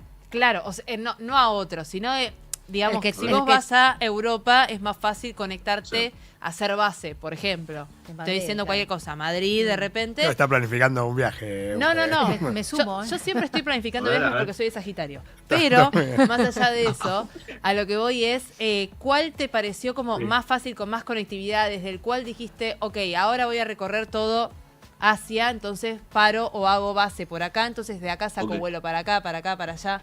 Ah, perfecto, ahí te entendí, ya te entendí. Bueno, nunca tuve una base. Bien. Entonces, en mi caso, nunca tuve una base. ¿Por qué? Porque no es que yo paraba y trabajaba en algún lado. Entonces, yo le pegué 8 años y medio derecho. O sea, no es que... durante 8 años y medio te dedicaste a viajar. Cuando uno dice viajar, es viajar, no es viajo y trabajo. Es 8 años y medio derecho. O sea, sin parar. Entonces, no tuve una base. Es que, bueno, salgo de acá y me meto acá y no es que vuelo para atrás. De hecho, muchas veces pasaba que en África, sobre todo, vos necesitas visados para visitar muchos de estos países. Claro. Visados que son muy complejos. Voy a preguntar cómo Pero no pudiste es- entrar a Turkmenistán, que es uno de los países más complicados para tener una visa. Por ejemplo, bueno, Corea del Norte ni te cuento. Entonces digo, pero sí, hay Afganistán, bueno, peor. Pero muchos lugares son muy complejos, pero o Irán, por ejemplo, hace muy poquito estuve en Siria también, que es bastante complejo conseguir un visado para determinados lugares. Pero vamos a contar de África. En África, por ejemplo, ella preguntaba de las bases. No hay bases, ¿por qué no hay bases también? Por ejemplo, vamos a dar, no sé, un país más conocido, Costa de Marfil, que dentro de todo la gente le puede sonar de los partidos de fútbol y demás. Y al lado tenés, no sé, Ghana. Y vos decís, si yo salgo de Costa de Marfil y entro en Ghana, ya no puedo avanzar ni para atrás ni para adelante. Claro. Porque para atrás no puedo volver. No, pero claro, pero ¿por qué claro? Porque para atrás no puedo volver porque no me reciben, porque esa visa terminó. Y para adelante no me reciben porque la visa no la tengo. Entonces no puedo tener una base a dónde volver, porque no tengo a dónde ir. O sea, Claro. tengo la visa permitida de ese lugar que me recibió. Y es terrible, o sea, te genera una desesperación, una angustia, porque decís, bueno, entonces tengo 30 días para visitar otras embajadas que me den más autorizaciones para seguir este camino. ¿Se Claro. entiende? Por ejemplo, imagínense Turkmenistán. Turkmenistán fuera frontera con Italia, por así decirlo, que como argentinos no necesitamos visado. Entonces vos vas a Italia, vas a Turkmenistán, pero tenés a dónde salir, porque Italia lo tenés al lado. Pero si vos vas a Costa de Marfil, no tenés un país donde... decís, salvo que hagas el visado para el país, para atrás y para adelante. Pero a veces no Claro. lo conseguís porque el país anterior no tiene embajada. Entonces tenés que ir al país siguiente a rogar que te den un visado, porque si pasan sus 30 días, por ejemplo, de visado, ya quedás ilegal donde estás. Claro. Entonces entras en desesperación. Bueno, eso me pasó muchísimo en muchas partes del viaje, donde el primer objetivo al pisar un país es conseguir una embajada para el país que viene. Y muchas veces tenés que dar coimas, tenés que hacer un montón de cosas. A veces son carpetas de 47 páginas para conseguir un visado. Una locura. Es un montón. Estudio de 12 derivaciones para que te den un visado. Un disparate. Yo te digo que con todo lo que estás Disparate. contando, yo ya me estresé y ya me bajé de la hazaña de Sí. recorrer todos los países Yo del me mundo. sumo, yo voy. Pero viste que no está parece una boludez, No. pero no es una boludez. O sea, esas cosas, bueno, y después está el tema de la seguridad, el tema del dinero, el tema de estar pendiente de la cartera de inversiones. En mi caso, todo el tiempo tenés que estar controlando que esté todo en orden. Pues, ¿cómo se paga? Bueno, hay que laburar, tenés que estar. Entonces, ¿cómo lo pago? ¿Cómo lo hago? Y después no tenés todas las herramientas. Claro. Entonces, visás un lugar, entrás, no sé, a Turkmenistán, vamos a hablar de eso, que lo cortamos. Turkmenistán, no tenés todas las herramientas. O sea, es muy difícil, porque aparte venís estresado porque venís de otro lugar que también es complicado. Y decís, bueno, me liberé de este, ¿no? Pero ahora empieza otro. Y los eso idiomas. también lo hace interesante. Lo Nicolás, hace interesante. Sí. sí, perdón. ¿Y dónde te sentiste más inseguro en cuanto a la salud, no? En cuanto que vas a un lugar y si yo me enfermo acá, me parece que no Sí. continúo. Soy pollo. Claro, y bueno, Estados Unidos, época de COVID. Me agarra el COVID y dije, pará, este es el país más caro del planeta para enfermarme. Me encanta Estados Unidos, es espectacular, tiene una naturaleza increíble, unas ciudades hermosas, está buenísimo. Pero si te agarra COVID, no está buenísimo. Entonces, el mundo estaba detonado. Argentina, si vos no tenés un amigo en la embajada, no conseguías pasaje en ese momento, porque Argentina es así. Entonces, no había pasajes para volver. Tampoco había una lista donde anotarse. Entraban y no sabemos quién. Entonces yo quedé atrapado en Estados Unidos. El hotel donde estaba parando me dijo, mañana cerramos el hotel. Bueno, le digo, me voy al hotel de al lado. No, por decreto, o sea, se cerraron todos los hoteles de la región. Listo. Bueno, ¿y ahora qué hago?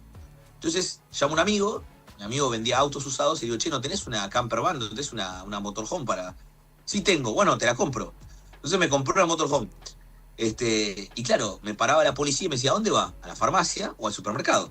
¿Se acuerdan que eran las dos opciones válidas en todo el mundo? Más o menos, esas eran las reglas, ¿no? En todos lados. Ahora, llegó un momento que yo ya dije, pero si yo vivo acá adentro, me para la policía, no puedo volver a mi país, mi tiempo de visado terminó.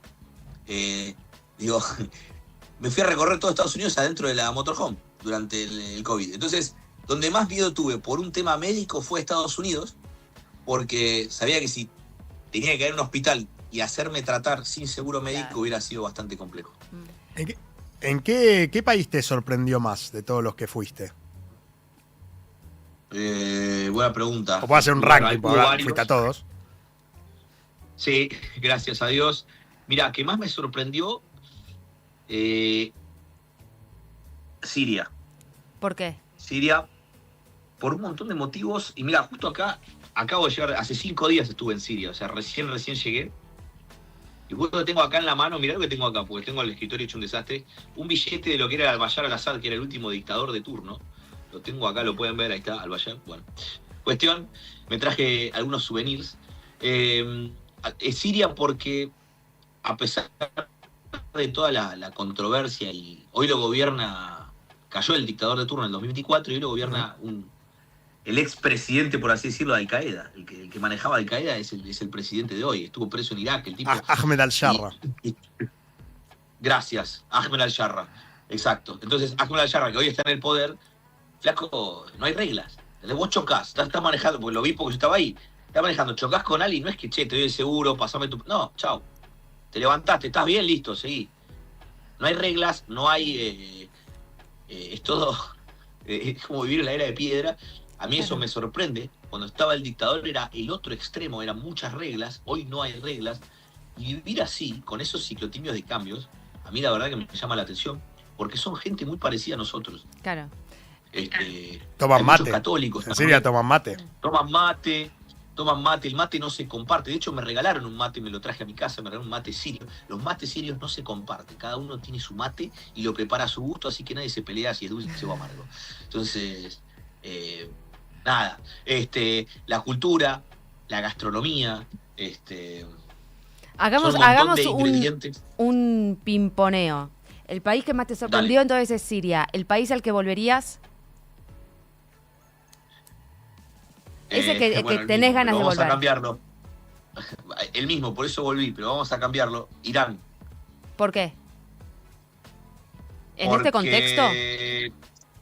¿Cómo? ¿Y en este contexto volverías? ¿De Irán? Sí, de hecho estuve en Siria en este contexto. Por eso volvería a Irán en este mismo contexto. De hecho estuve ahí en la frontera. Estuve ahí fronterizo, estuve en Irak también. Sí, en este contexto creo que es más interesante. Yo tenía una profesora de historia y me decía, vos no querés estar donde transcurre la historia. Bueno, yo no estoy de acuerdo, yo sí quiero estar, porque ahí es donde realmente entendés de primera mano lo que está pasando. Así que sí. ¿El país donde mejor comiste? Japón. Japón y el Líbano. Y Siria también, otro que todo el tiempo está dentro de mi... creo que Japón, porque el salmón es del Pacífico. El salmón no es que lo hacen en piletas como lo hacen acá en Chile, que lo hacen en piletas, le ponen pichicate y te lo ponen rosado. Allá los tipos los pescan, que son 10 kilómetros bajo tierra, 10 kilómetros bajo el agua, te lo sacan, salmón fresquito. Entonces el sushi, además del detalle que le pones, es espectacular. Entre eso, así ese grado de profesionalismo con todas las comidas, ¿no? ¿Mejor lugar para irse de vacaciones? De vacaciones. De vacaciones, con una sí. novia, vamos a decir. Con el que quieras, un amigo. Ok. Bueno, entonces no es lo mismo, ¿no? Con un amigo me iría a Croacia de joda, porque está buenísimo. Fui 5 años seguidos a Croacia, me encanta la isla de Hvar. Es el mejor lugar del mundo para ir de joda, es el mejor. Croacia. Albania dicen que es muy lindo también en los Balcanes. Albania. O sea, acá hay un varón acá, no es lo mismo, no me iría ahí con mi novia. No, ¿entendés? Entonces digo, me iría de repente con una novia, me iría, no sé, a Trinidad y Tobago. Pará, pero igual te puedes salir de joda con tu novia. Claro, estaba pensando eso. Digo, yo soy novia de alguien a quien le gusta la joda, a mí también. Pero no quiere. No, está muy bien. Está muy bien, claro que podés. Pero si tengo que elegir a dónde irme de vacaciones, elegiría un país donde pueda ir a la playa y esté tranquilo. Ok. O sea, con tu novia, entonces, ¿dónde te vas? Me iría a Trinidad y Tobago. Perfecto, y con un amigo a Croacia. Sí, pero me falta la novia, así que como no la tengo, sigo yendo a Croacia. Bueno, a lo mejor en Croacia conseguís la novia. ¿Mejor lugar para vivir? No creo, pero... Pero la vas a pasar bien. O sea, Te vas a divertir. Claro, ahí va. Ahí está. ¿Qué me decías? ¿Mejor lugar para vivir? Mejor lugar para vivir, Argentina, lejos 100%, okay. Pero 150% de seguridad total. Capital Federal en pleno cemento, acá. Sí. Haciendo la comparación, destacame las mejores cosas que tiene Argentina, Buenos Aires, el cemento, en comparación con todo el resto de las cosas que viste. ¿En comparación a qué, perdón? ¿A todo el resto? A todo lo que viste. ¿Por qué es este el lugar para vivir, el mejor lugar para vivir? Acá tengo mi familia y todos mis amigos, punto final. La gente te Ahí elige está. por tu forma de ser, no te Es elige eso. por tu currículum. Dice, vos sos abogado, me junto con vos. No, si me caes como el culo, no me junto. O sea, si me caes simpático, bien. Lo mismo pasa con una pareja. Vos a tu pareja la elegís por su forma de ser, con tus amigos también. Entonces, por más que haya una cascada hermosa o una playa linda, tus amigos están acá a 10 cuadras y te juntás a tomar una cerveza después de las 6 de la tarde. Entonces yo me quiero quedar acá. Eso es lo que Así queríamos bien. escuchar y me parece el mejor cierre de esta nota. Nicolás Pascuali, primer argentino en recorrer todos los países del mundo. Gracias por charlar con nosotros. Por favor, chicos, un placer, un abrazo grande. Gracias.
21 Guns sonando en 97.9 Now.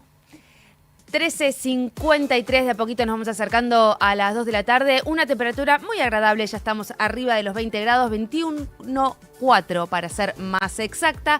Una tarde que se viene con esta temperatura tan agradable y mañana que se va a repetir prácticamente igual. Les recordamos que el Congreso sigue respondiendo preguntas a los legisladores. Manuel Adorni, una exposición y un momento en el gobierno que se va a extender, en el Congreso, mejor dicho, que se va a extender durante varias horas más. Lleva ya 2 horas y pico en el Congreso de la Nación y hay muchos cortes en la zona. Así que si están por la zona o si pueden evitarla, mejor, evítenla porque hay muchos cortes. Mañana está la marcha de la CGT por el Día del Trabajador. Van a estar reclamando por la caída del poder adquisitivo, la pérdida del salario y el endeudamiento de las familias trabajadoras. La convocatoria está hecha para las 3 de la tarde y tendrá como destino final la Plaza de Mayo, así que mañana también va a ser un día bastante complicado para el tránsito. Hacemos una última ronda de noticias, ¿les parece? ¿Arrancamos con vos, Mauro? Bueno, algo que no llegamos a hablar mucho hoy, que es la cuestión de Medio Oriente, que parece el bloqueo de Estados Unidos va a seguir, eso es lo que habría anunciado Trump a su propio gabinete, porque está tratando de asfixiar la economía iraní que ya se está resintiendo. No solo por un exceso que estarían llegando al tope de la capacidad de mantener el petróleo, el crudo, ¿no?, en depósitos, incluso en desuso, sino el peligro que implica para la propia industria petrolera de Irán el hecho de parar las máquinas. Porque no pueden pararlo, ¿no? Claro. Si dejan de bombear petróleo, bueno, ahí va a ser un gran problema, que la estrategia de Donald Trump, veremos cómo le sale, ¿no? Euge. Habló el presidente del Banco Central, Santiago Bausili, en el marco de la Expo EFI que se está desarrollando entre ayer y hoy. Ayer había abierto Luis Caputo, lo comentamos, y hoy cierra Javier Milei, importante, a las 6 de la tarde, que seguramente dirá muchas cosas, ¿no? Pero Santiago Bausili habló sobre la inflación y habló sobre la mora crediticia, que es una de las variables que más se está preocupando en el último tiempo. Sobre la inflación dijo que es un shock transitorio y responsabilizó, por otro lado, a lo que es la guerra en Irán y los precios de los combustibles que fueron determinantes, ¿no?, para este 3,4%. Y después sobre la mora bancaria, que llegó al 11,2% en febrero de este año y es el cuádruple que el año pasado. Lo que dijo es, antes no había crédito, ahora hay crédito, con este crédito hay mora. Y medio que responsabilizó a los bancos ahí, porque lo que dijo fue que en un inicio había un scoring muy abierto, es decir, los puntos que vos tenés que cumplir para poder acceder a un crédito, y que no hubo una correcta asignación de ese scoring y que en algún punto este índice va a pasar. Barbie. Bueno, a raíz del éxito que tuvo en el Teatro El Picadero, mañana única función de Francisco, el musical del fin del mundo. Es esta comedia musical con 15 músicos en escena, bailarines, actores que recuerdan la vida de Jorge Bergoglio, el Papa Francisco, a lo largo de distintos momentos de su trayectoria, digamos, en la vida religiosa. ¿La viste? La vi y me pareció que estaba muy interesante, puede ser muy conmovedora también para quienes han seguido la vida del Papa Francisco hasta que hace poco se ha cumplido un año de su muerte. El 21 de abril. Exactamente. Así que mañana a las 21 en el Teatro Regina, por ahora es única función. 13:57, vamos a decirlo bien. Recuerden que mañana también está la reunión de las empresas de transporte, de colectivos y la cartera de transporte por esta reducción en la frecuencia de los colectivos. Vamos a ver si llegan a un acuerdo o no. Se avecina el pago de sueldos de todos los trabajadores de los colectivos y eso es lo que aquieta mucho más la situación. Así que mañana también vamos a estar atentos a todo eso. Mientras tanto, en el Congreso siguen sucediendo cosas. Durante toda la tarde, durante toda la transmisión acá en 97.9 Now, te vamos a mantener actualizados acerca de lo que esté sucediendo en el Congreso de la Nación. Como siempre, les agradecemos que nos hayan acompañado hasta esta hora. A nuestra queridísima Lucía Méndez en la operación técnica. Community Manager Delfina Scaglione y Guadalupe Fernández Viero. En la producción, Diego Bueno, Joaquín Villanustre, Julieta Penice y Augusto Sana. En el control, Diego Straki, Mateo Martín, Fernando y Santiago Pereira, Jano Pereira, Miranda Grimó y Agus Telesca. Nosotros somos No Somos Nadie. Mañana a las 10 de la mañana los esperamos como todos los días con nuestro capitán, el señor Juan Pablo Barsky, y todos los días, hasta de 10 a 14, les estamos haciendo compañía acá en Now. Ya los veo detrás del vidrio a la gente Coworker, Agustina Casanova, Mariano Almada y Ale Arce, que se quedan con todos ustedes. Hasta mañana. Now. Bienvenidos a bordo de la